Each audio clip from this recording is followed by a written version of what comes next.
Hello everyone. So today we will discuss about information security. So let's start. So information क्या है कि हम अब सब क्या है, हम इंफॉर्मेशन लाइफ में जी रहे हैं, इंफॉर्मेशन सोसाइटी में रह रहे हैं. इंफॉर्मेशन सोसाइटी क्या होती है? एक ऐसी सोसाइटी जिसमें हर पर्सन इनडायरेक्टली और डायरेक्टली किस पे डिपेंड है? इंफॉर्मेशन पे डिपेंड है. हम अपनी वर्किंग के लिए, हमारी personal as well as professional working के लिए किस पे डिपेंड है? इंफॉर्मेशन पे डिपेंड है. हम इंफॉर्मेशन को क्या करते हैं? एक दूसरे के साथ एक्सचेंज करते हैं. अब वो कैसे करते हैं एक्सचेंज? हम डिवाइसेस का यूज करते हैं, एक कंप्यूटर से दूसरे कंप्यूटर में, दूसरे कंप्यूटर से तीसरे में, या फिर आप अपने फोन से किसी और के फोन पे कुछ डाटा भेज रहे हो, तो वो क्या है? एक इंफॉर्मेशन है. आपके जो ऑर्गेनाइजेशन है उसकी इंफॉर्मेशन आप अपने किसी कोऑर्डिनेट के साथ शेयर करते हो, सो वो सब क्या है? आपकी इंफॉर्मेशन है. और आज के टाइम पे इंफॉर्मेशन से ही हम सारी डीलिंग करते हैं. इंफॉर्मेशन क्या हो चुका है? एक बहुत ही इंपॉर्टेंट कंपोनेंट बन चुका है हमारी लाइफ का. सो उस इंफॉर्मेशन को सिक्योर करना हमारी नीड बन चुकी है, क्योंकि अगर आपकी वेल बीइंग, आपकी वर्किंग इंफॉर्मेशन पे डिपेंड करती है, तो ऑब्वियसली इंफॉर्मेशन सिक्योरिटी रिक्वायर्ड है, ताकि कोई भी अनऑथराइज यूजर उसे एक्सेस ना कर सके, कोई भी ऐसा इंसान हमारी इंफॉर्मेशन को ना देख सके जो जिसे हम ऑथराइज नहीं करते, जिसे हम अलाउ नहीं करते अपनी इंफॉर्मेशन को एक्सेस पाने के लिए. तो उसके लिए हमें क्या करना होता है? इंफॉर्मेशन की सिक्योरिटी को देखना होता है कि हमारी इंफॉर्मेशन सिक्योर है या नहीं. Information is a valuable assets, कि हमारी जो इंफॉर्मेशन है वो अब एक मोस्ट वैल्यूएबल एसेट बन चुकी है, जिसे सिक्योर करना, प्रोटेक्ट करना हमारी नीड है. Security of information is a critical issue which must be address properly. कि हमने देखा कि हम क्या हैं, अब इंफॉर्मेशन का डोमिनेंस हो चुका है हमारी लाइफ पे, हम इंफॉर्मेशन सोसाइटी में हैं, हम डिपेंड करते हैं इंफॉर्मेशन के ऊपर अपनी वेल बीइंग के लिए, अपनी वर्किंग के लिए. तो ये एक इम्पोर्टेंट इशू है कि हम अपनी इंफॉर्मेशन की सिक्योरिटी प्रोवाइड कराएं. Nowadays everyone is dependent on information for personal as well as professional activities. कि अगर हम आज के टाइम पे देखें तो हम इंफॉर्मेशन सोसाइटी में हैं, जिसमें हर कोई पर्सनली और प्रोफेशनली, यानी कि अपनी personal life as well as professional life में किस पे डिपेंड है? इंफॉर्मेशन पे डिपेंड है. तो for well maintenance of your personal as well as professional life, कि अपनी पर्सनल लाइफ को भी अच्छे से चलाने के लिए और प्रोफेशनल लाइफ को भी अच्छे से चलाने के लिए, दोनों के लिए आपको क्या रिक्वायर है? Information security. कि अपनी personal as well as professional life की एक्टिविटीज़ के लिए आपको प्रोफेशनल और पर्सनल लाइफ को अच्छे से मेंटेन करने के लिए इंफॉर्मेशन सिक्योरिटी को मेंटेन करना पड़ेगा. The concept of information security involve maintenance of confidentiality, integrity and availability of your information. कि आपकी जो इंफॉर्मेशन है उसकी कॉन्फिडेंशियलिटी, इंटीग्रिटी और अवेलेबिलिटी को मेंटेन करना ही क्या है? Information security. So information security is a process of maintaining confidentiality, integrity and availability of information. कि हमारी इंफॉर्मेशन को अच्छे से मेंटेन करना ही क्या है? हमारी इंफॉर्मेशन सिक्योरिटी. अब हमने डिस्कस किया कि confidentiality, integrity and availability, but ये होते क्या है? ये किस चीज को हमें मेंटेन करना है? Information security is a process of ensuring confidentiality. Confidentiality का मीनिंग क्या है? Confidentiality refers to the protection of information from unauthorised access. कि हमारी जो इंफॉर्मेशन है वो कॉन्फिडेंशियल तब बोली जाएगी जब उस पर कोई अनऑथराइज पर्सन एक्सेस नहीं कर सकता. यानी कि जो अनऑथराइज एक्सेस से जब प्रोटेक्टेड रहेगी, कोई भी ऐसा इंसान जिसे हम अलाउ नहीं करते हमारी जो इन्फॉर्मेशन है उसे देखने के लिए, उसे पढ़ने के लिए, और अगर वो हमारी उसको पढ़ पा रहा है, इन्फॉर्मेशन को पढ़ पा रहा है, अंडरस्टैंड कर पा रहा है, तो वो हमारी इन्फॉर्मेशन कॉन्फिडेंशियल नहीं है. वो कॉन्फिडेंशियल तभी होगी जब कोई भी अनऑथराइज यूजर हमारी इन्फॉर्मेशन को हर्ट नहीं कर सकेगा, हम उससे उसे प्रोटेक्टेड रखेंगे. Integrity. Integrity refers to assurance that information is trustworthy and accurate. It protect against unauthorized modification. Integrity क्या है? कि जब हमारी जो इंफॉर्मेशन है वो एक्यूरेट रह सकेगी. एक्यूरेसी का मतलब क्या है? कि जो आपने इंफॉर्मेशन सेव करी है वो वैसी की वैसी रहेगी, कोई भी अनऑथराइज यूजर उसमें कोई चेंजेस नहीं कर सकेगा, कोई भी ऐसी मॉडिफिकेशन नहीं होंगी जो हमारी मर्जी के बिना हुई है. यानी कि हमारे डाटा चेंज कर देना, वर्ड रिप्लेस कर देना, ऐसी मॉडिफिकेशन जब नहीं होती, उसी को हम क्या बोलते हैं? Information security. यानी कि हमें अपनी जो सिक्योरिटी मेंटेन करनी है उसमें क्या मेंटेन करना है? इंटीग्रिटी, यानी कि मॉडिफिकेशन से बचाना है, कॉन्फिडेंशियलिटी, अनऑथराइज एक्सेस से बचाना है, and availability, Availability means only authorized user should be able to access the information whenever needed. कि availability का मतलब क्या है, जो भी हमारे authorized user हैं, जिसको हमने अलाउ किया है हमारी इंफॉर्मेशन को गेन करने के लिए, वो कभी भी उसे देख सकते हैं जब भी उन्हें वो रिक्वायरमेंट होगी। तो ओनली ऑथराइज यूजर के लिए वो अवेलेबल होनी चाहिए। इसी का मतलब क्या है, इंफॉर्मेशन सिक्योरिटी। यानी कि ना तो कोई अनऑथराइज यूजर उसे एक्सेस कर सके, ना उसे क्या कर सके, मॉडिफाई कर सके, चेंज कर सके, और जो ऑथराइज यूजर है उसे जब वो चाहिए तब वो मिल जाए। उसी को हम क्या बोलते हैं, इन तीनों चीजों को मेंटेन करना ही क्या है, information security. Information security protect information from, किन तीन चीजों को वो मेंटेन करती है, कॉन्फिडेंशियलिटी, अवेलेबिलिटी एंड इंटीग्रिटी। और प्रोटेक्ट किन चीजों से करती है, हमारी इंफॉर्मेशन को interception, interruption, modification, fabrication and non repudiation से हमें क्या करती है, हमारी इंफॉर्मेशन को प्रोटेक्ट करती है। अब इंटरसेप्शन क्या होता है, when an unauthorized person gain access to the service or data, कि एक हमारा जिसको हमने ऑथराइज नहीं किया है, जिसको हमने अलाउ नहीं किया है, जब वो पर्सन हमारे डाटा पे गेन पा लेता है, हमारे डाटा को देख लेता है, जिसको हमने अलाउ नहीं किया, उसको हम क्या कहते हैं, इंटरसेप्शन। इंटरसेप्शन अब किसे हर्ट कर रहा है, हमने कॉन्फिडेंशियलिटी में क्या डिस्कस किया था, कॉन्फिडेंशियलिटी का मीनिंग है कि कोई भी अनऑथराइज एक्सेस ना पा सके, लेकिन इंटरसेप्शन का मतलब है कि अनऑथराइज एक्सेस पा लेना। तो वो किसे हर्ट कर रहा है, हमारी कॉन्फिडेंशियलिटी को। तो इंफॉर्मेशन सिक्योरिटी किससे प्रोटेक्ट करती है, इंटरसेप्शन से, कि कोई भी अनऑथराइज एक्सेस ना पा सके, ताकि हम क्या कर सके, अपनी कॉन्फिडेंशियलिटी को मेंटेन कर सके। इंटरप्शन का मीनिंग होता है, interruption happens when data become unavailable and destroy which hurt availability of data, कि हमने किया था कि डाटा को ऑथराइज यूजर को जब भी वो चाहे वो अवेलेबल होना चाहिए, जब भी वो चाहे वो उसे एक्सेस कर सके।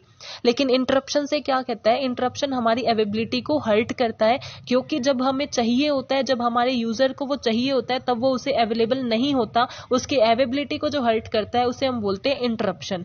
तो हमारी इंफॉर्मेशन सिक्योरिटी क्या करती है, हमें इंटरप्शन से भी सिक्योर करती है, प्रोटेक्ट करती है। देन मॉडिफिकेशन, मॉडिफिकेशन किसमें था, इंटीग्रिटी में, कि डाटा की इंटीग्रिटी तभी मेंटेन हो सकती है जब उसमें कोई भी अनऑथराइज मॉडिफिकेशन ना हो। तो इंफॉर्मेशन सिक्योरिटी मॉडिफिकेशन से भी क्या करती है, हमारे डाटा को बचाती है। मॉडिफिकेशन क्या होता है, चेंज कर देना, टेम्पर कर देना, वर्ड को रिप्लेस कर देना। Next is fabrication.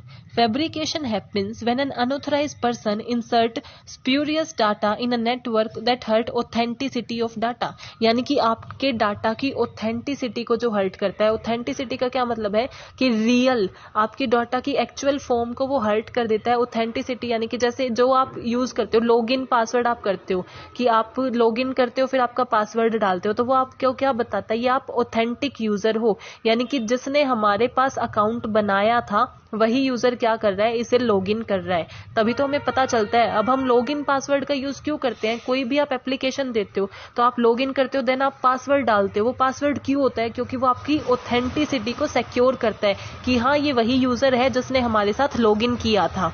सो वही हमारी ऑथेंटिसिटी को जब कोई हर्ट करता है तो उसे हम क्या बोलते हैं, फैब्रिकेशन। और इन्फॉर्मेशन सिक्योरिटी किससे प्रोटेक्ट करती है, हमें फैब्रिकेशन से भी प्रोटेक्ट करती है।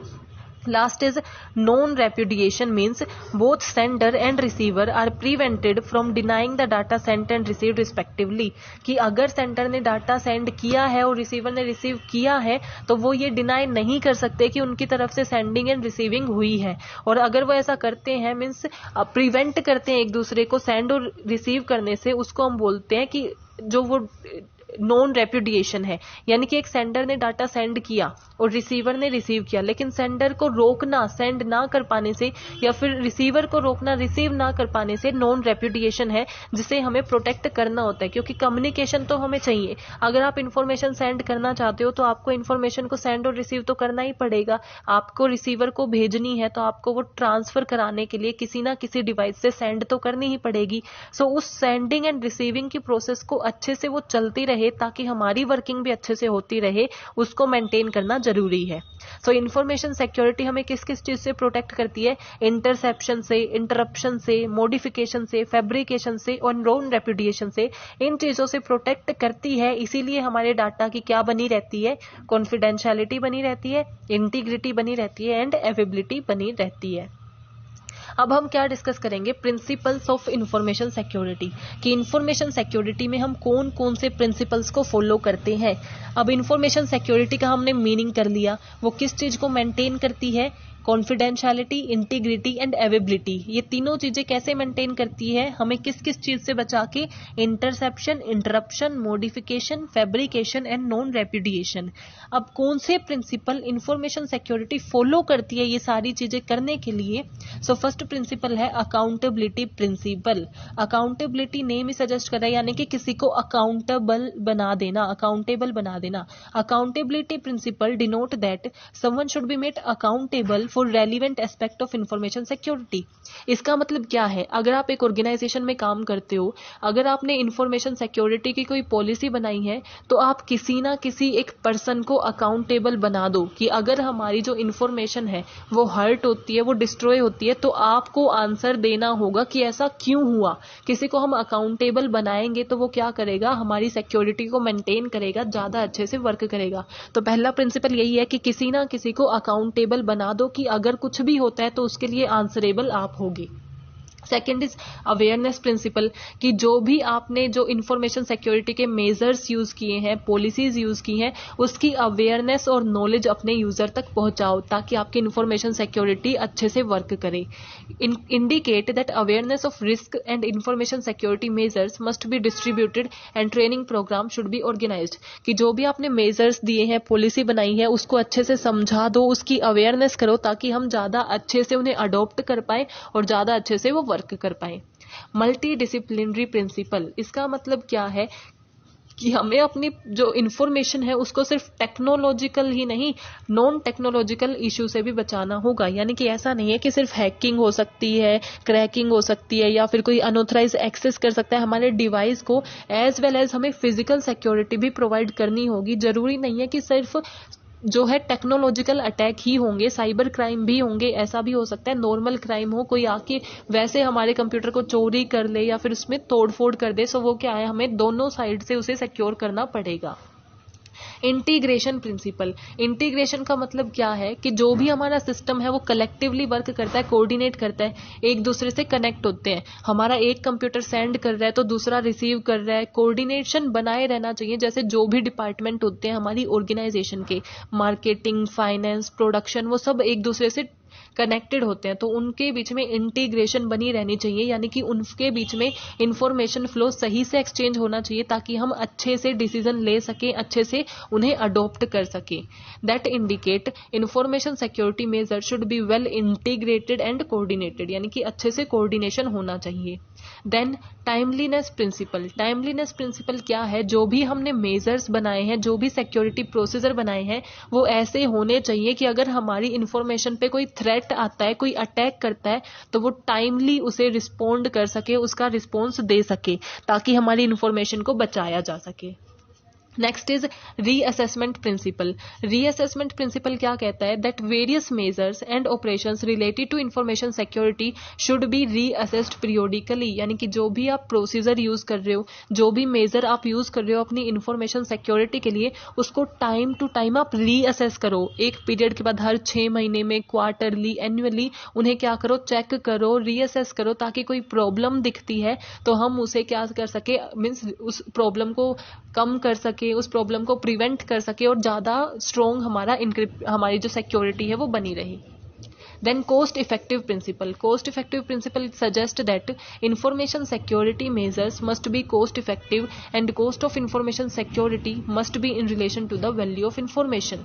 कि जितनी ज्यादा हमारे लिए इम्पोर्टेंट वो इंफॉर्मेशन है उतनी ही ज्यादा हम उसकी सिक्योरिटी के लिए कॉस्ट लगा सकते हैं। लेकिन एक ऐसी इंफॉर्मेशन है जो ज्यादा इंपॉर्टेंट ही नहीं है, अगर वो मीन्स अनऑथराइज एक्सेस हो भी जाता है तो हमारे लिए ज्यादा लॉस नहीं करेगी और उस पर हम बहुत ज्यादा कॉस्ट लगा के सिक्योरिटी प्रोवाइड कर रहे हैं, तो ये हमारे लिए लॉस होगा एक तरीके से।